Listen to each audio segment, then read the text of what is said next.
Сега, што е карактеристично за оваа ракета? Оваа ракета е некаде околу 14 метри висока, носи полнење некаде од близу 500 кила и она се карактеризира со голема експлозивна моќ, меѓутоа, за среќа, може да се каже на енглезите, што е доста непрецизна, така да најголем број од тие 10.000 испратени парчиња што биле према Велика Лондон, се непрецизни и паѓа на периферијата на Лондон. Мислам, тоа е едина среќа.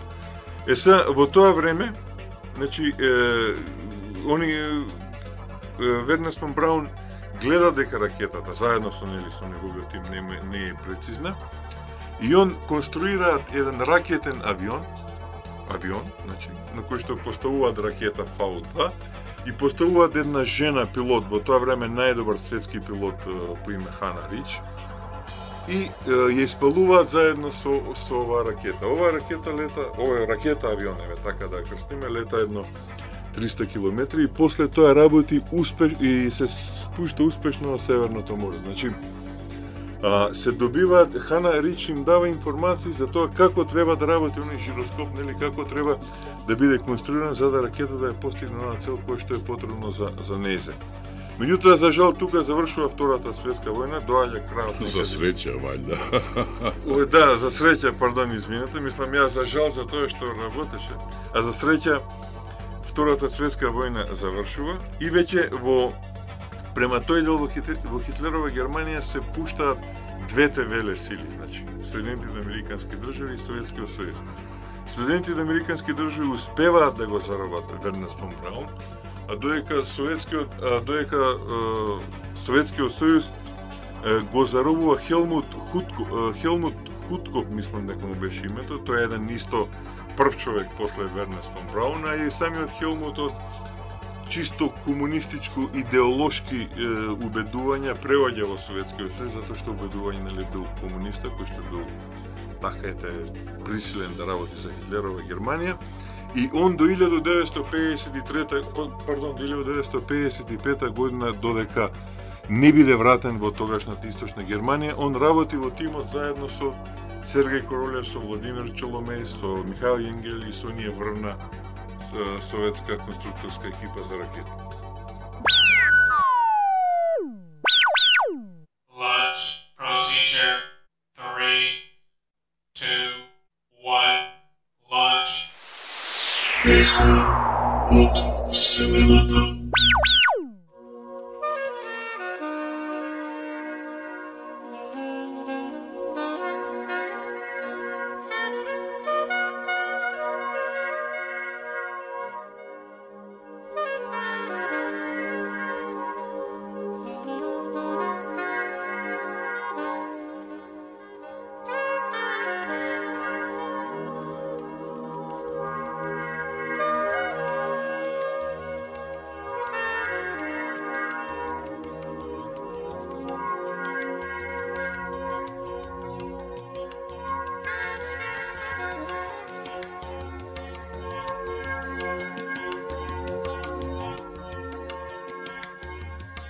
If I call you sugar, if you call me honey, does this mean you got a hand in my fate?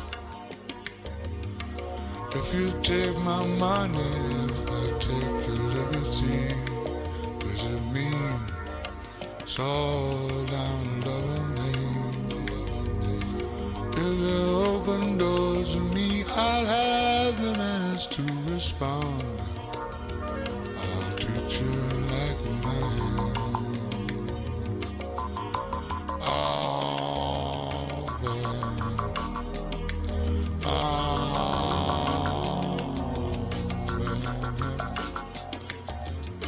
Sunshine better on the other side. The sunshine better when you make it shine. The sunshine better.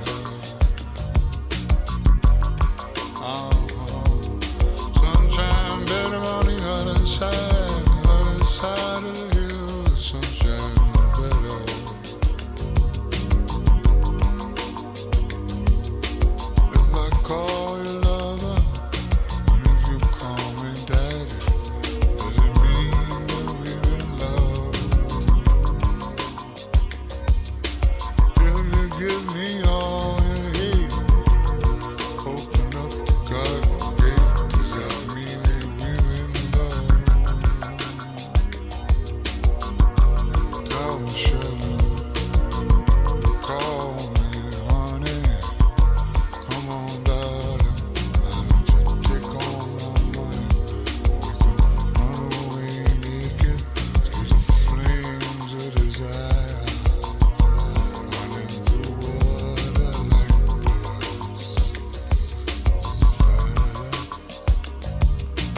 Го продолжуваме разговорот. Наша тема вечера во рамките на Ехо од Вселената се ракетите. Како што Милчевски пред малку рече, во принцип повеќе зборуваме за хуманите, повеќе би сакале да зборуваме за хуманите ракети, оние кои што ни носат нови и нови научни созданија од настаните во Вселената, нели, отколку за оние грдите ракети кои што за себе, со себе носат мноштво жртви. Но да продолжиме сега, додиме натамо. Како се типизираат ракетите по видови? Како тече нивниот развој?